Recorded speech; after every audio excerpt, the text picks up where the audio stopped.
The Call of Cthulhu by H.P. Lovecraft.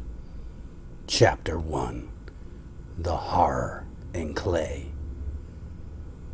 Of such great powers or beings, there may be conceivably in our survival, a survival of hugely remote period, when consciousness was manifest perhaps in shapes and forms long since withdrawn before the tide of advancing humanity, forms of which poetry and legend alone have caught a young memory. Call them gods, monsters, mythical beings of all sorts and kinds. Signed, Algernon Blackwood. The most merciful thing in the world, I think, is the inability of the human mind to correlate all its contents. We live on a placid island of ignorance, in the midst of black seas of entity, and it was not meant that we should voyage far. The sciences, each straining in its own direction, have hitherto harmed us little, but some day the piecing together of disassociated knowledge will open up such terrifying vistas of reality and of our frightful position therein, that we shall either go mad from the revelation or flee from the deadly light into the peace and safety of a new dark age. Theosophists have guessed at the awesome grandeur of the cosmic cycle wherein our world and human race from transient incidents. They have hinted at strange survivals in terms which would freeze the blood, if not masked by a bland optimism. But it is not from them that there came the single glimpse of forbidden eons which chills me when I think of it, and maddens me when I dream of it. That glimpse, like all dread glimpses of truth, ashed out from an accidental piecing together of separated things, in this case, an old newspaper item, and the notes of a dead professor. I hope that no one else will accomplish this piecing out. Certainly, if I live, I shall never knowingly supply a link in so hideous a chain.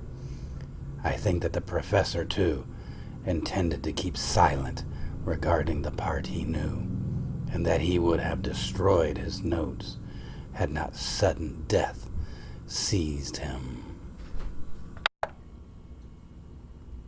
The Call of Cthulhu. Chapter 1. My knowledge of the thing began in the winter of 1926 with the death of my granduncle George Gamble Angle, Professor Emeritus of Semitic Languages in Brown University, Providence, Rhode Island. Professor Angle was widely known as an authority on ancient inscriptions and had frequently been resorted to by the heads of prominent museums.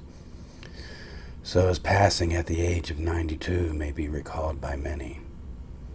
Locally, interest was intensified by the obscurity of the cause of death.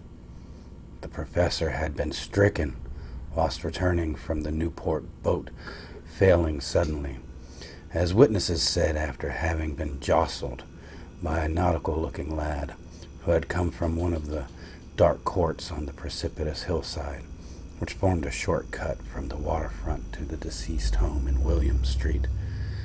Physicians were unable to find any visible disorder, but concluded after perplexed debate that some obscure lesion of the heart, induced by the brisk ascent of so steep a hill by so elderly a man, was responsible for the end.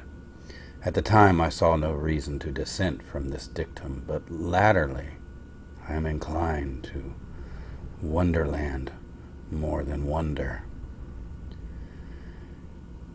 As my granduncle's heir and executor, for he died a childless widower, I was expected to go over his papers with some thoroughness, and for that purpose moved his entire set of boxes to my quarters in Boston, much of the material which I correlated will be later published by the American Archaeological Society.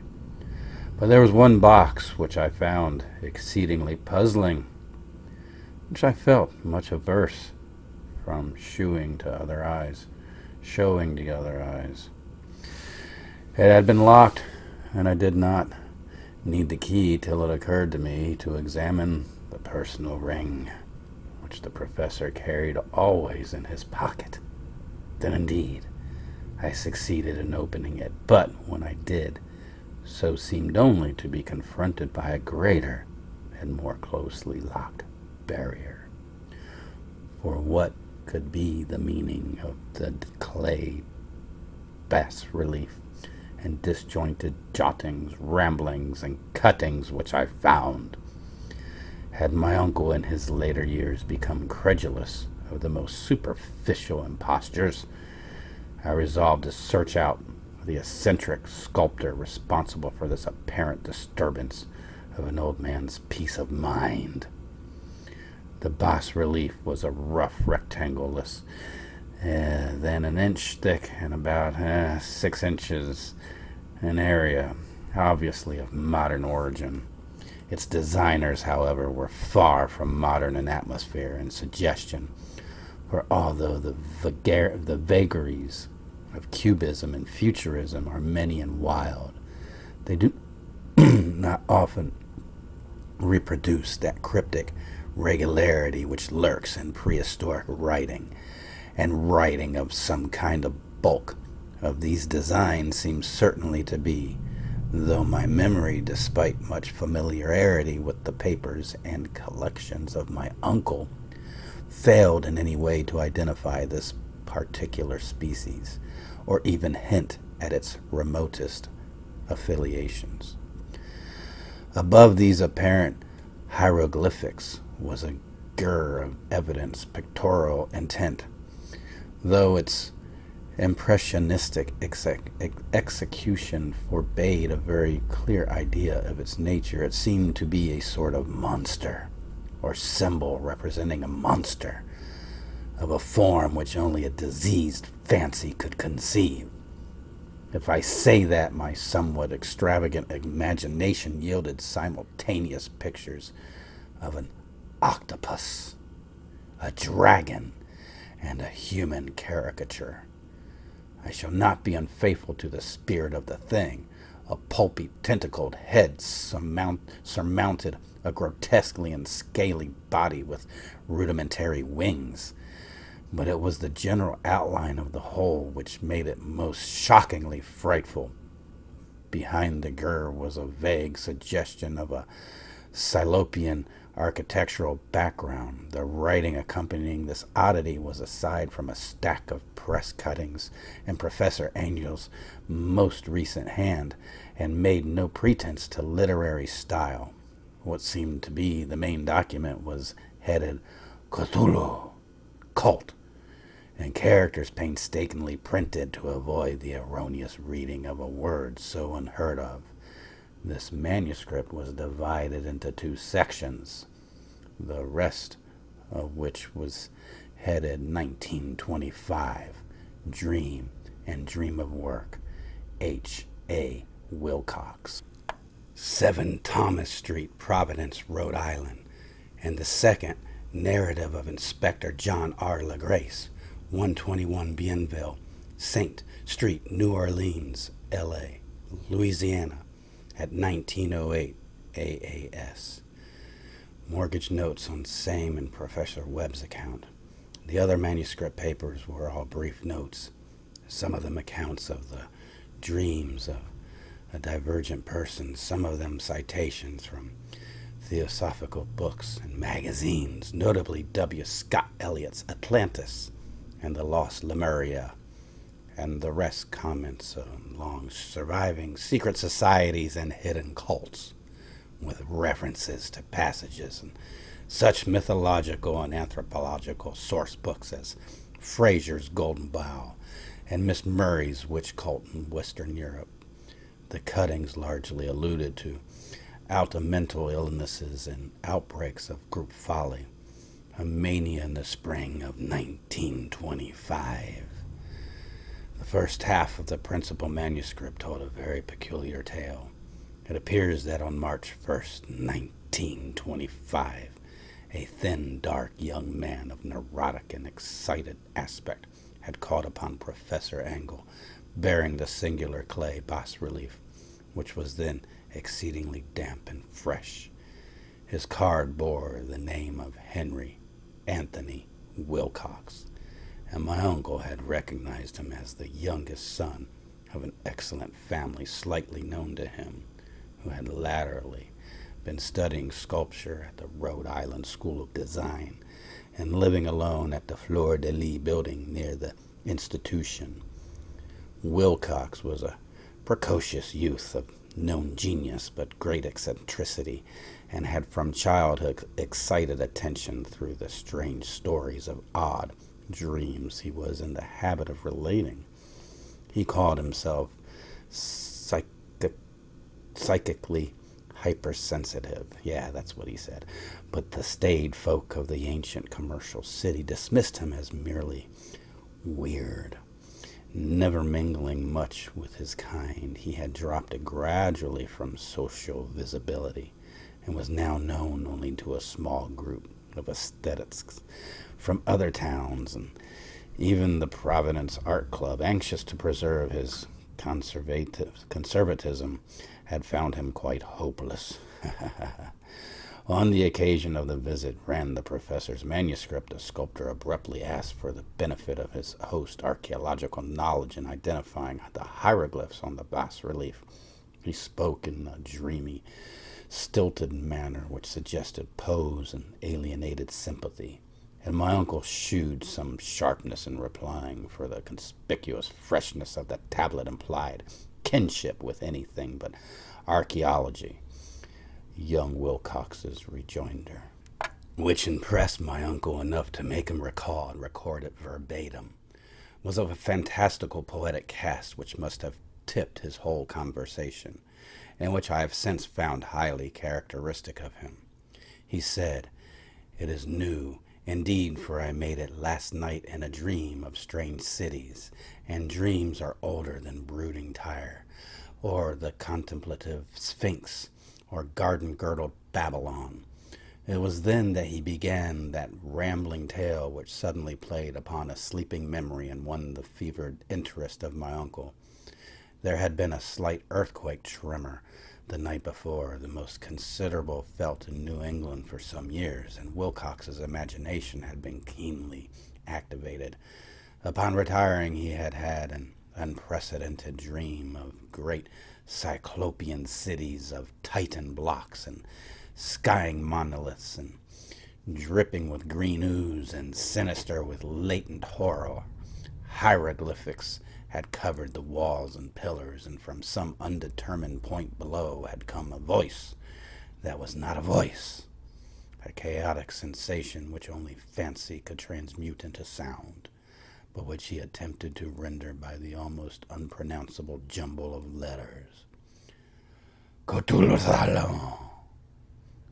This verbal jumble was the key to the recollection which excited and disturbed Professor Angle. He questioned the sculptor with scientific minuteness, and studied with almost frantic intensity the bas-relief on which the youth had found himself working. Chilled and clad only in his night clothes, when walking had stolen bewilderingly over him.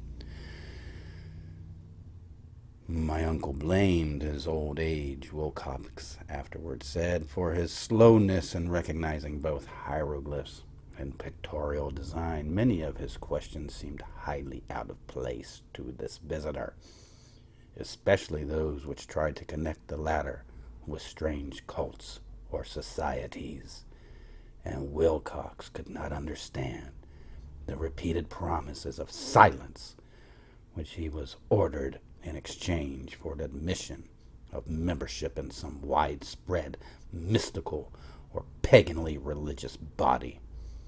When Professor Angle became convinced that the sculptor was indeed ignorant of any cult or system of cryptic lore, He besieged his visitor with demands for future reports of dreams.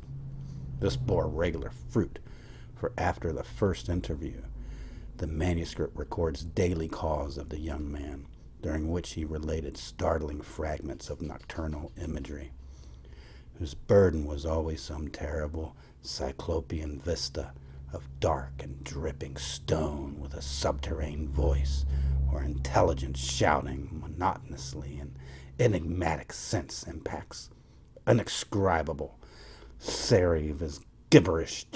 The two sounds most frequently repeated are those rendered by the letters Cthulhu, Raya.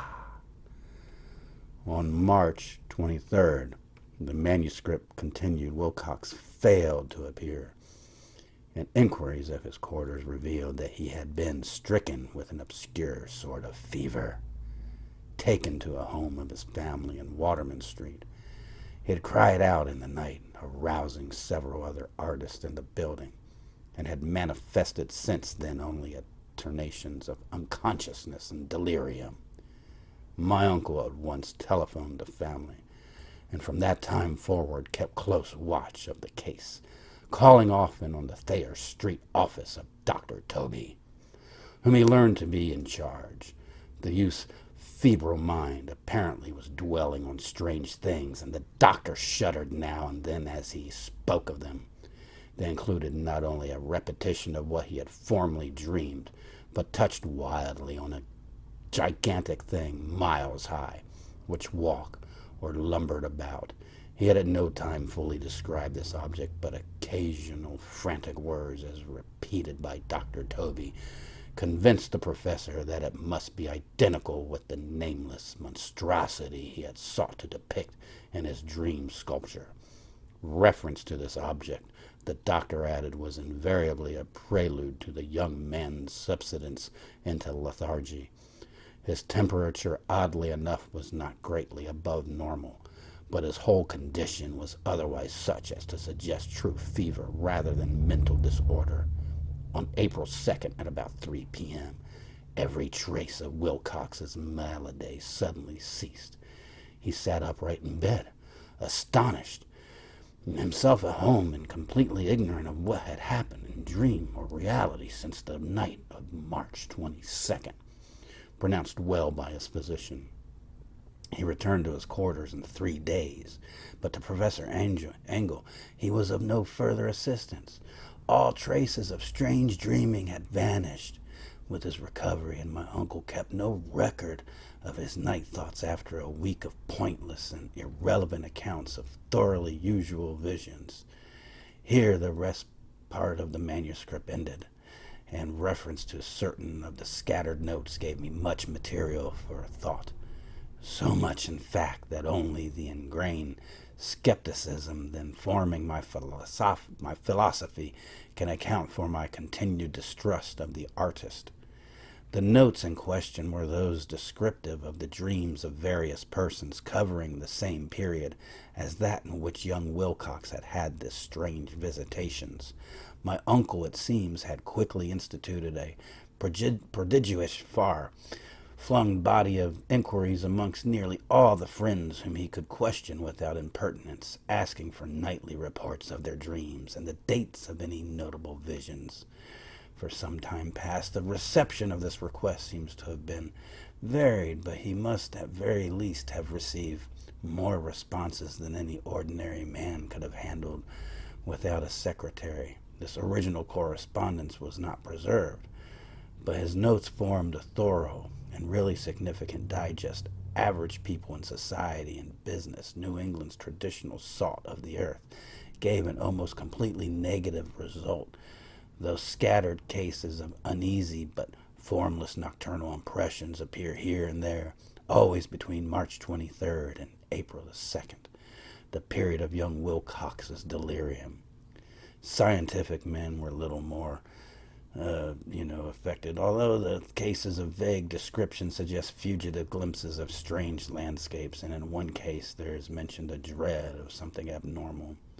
It was from the artists and poets that the pertinent answers came, and I know that panic would have broken loose had they been able to compare notes As it was, lacking their original letters, I have suspected the compiler of having asking leading questions or of having edited the correspondence in corroboration of what he had latently resolved to see. This is why I continue to feel that Wilcox, somehow cognizant of the old data which my uncle had possessed, had been imposing on the Western scientists. These responses from aesthetics told a disturbing tale. From February 28th to April 2nd, a large proportion of them had dreamed very bizarre things, the intensity of the dreams being immeasurable the stronger during the period of the sculptor's delirium.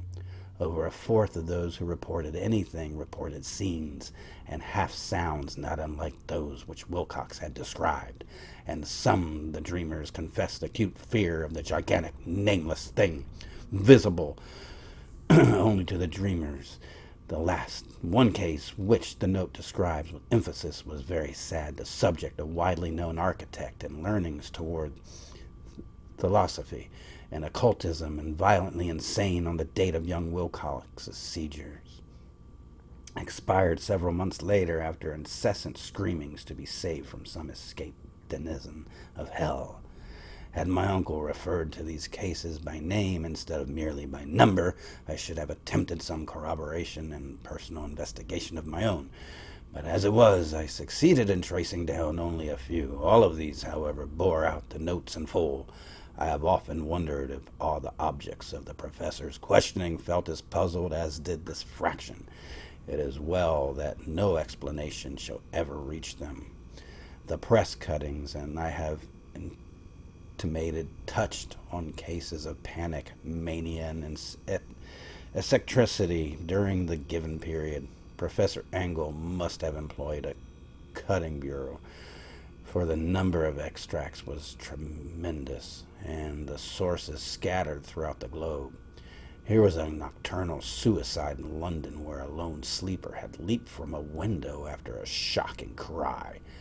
Here, likewise, a rambling letter to the editor of a paper in South America, where a fanatic deduces a dire future from visions he has seen. A dispatch from California describes a theosophist colony as donning white robes en masse for some glorious fulfillment which never arrives, whilst items from India speak guardedly of serious native unrest toward the end of March.